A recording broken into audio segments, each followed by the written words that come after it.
40% of us are still enthusiastically avoiding exercise. 50% are exercising and still in lousy shape. About 10% are keeping fit. University of Indiana measured the fitness level of 4 million kids between 6 and 17 years of age and found that in the middle of all this hoopla about exercise, 57% of our kids are still failing fitness tests, and fitness leaders say they're worse now than they were 30 years ago. We're finding 14 to 19-year-old kids with 40% block at the coronary arteries. What used to be called adult-onset diabetes is now showing up in kids between 4 and 10 years of age.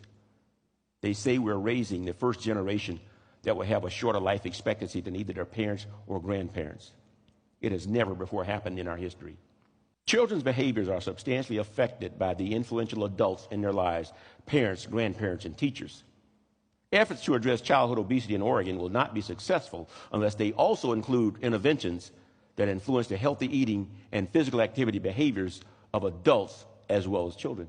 I know what Ogie just said is probably a little tough to hear for some parents, grandparents, and teachers. Because how are you supposed to find the time or the energy to exercise and eat healthy when all you're doing is taking care of kids? So I totally understand how this could be somewhat triggering if you feel like you're already overwhelmed. But the interesting thing is you're probably overestimating just a little bit how much time it takes to get the exercise you need on a daily basis. Just 15 minutes of high intensity exercise or 30 minutes of light to moderate exercise is all you need 5 times a week. By no means is it easy to convince yourself in the beginning to get a workout in on a consistent basis. But over time, your body starts to produce more neurotransmitters like dopamine, serotonin, and endorphins that are feel-good chemicals that make you want to work out more. What I've found out that's also really cool is that sometimes kids really enjoy working out with their parents. So it's a healthy activity that helps build a better relationship with your children. But don't get offended if it's not something they really want to do with you.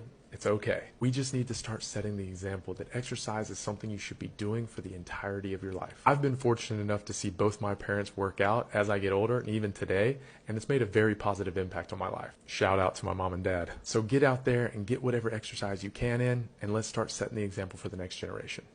Get after it.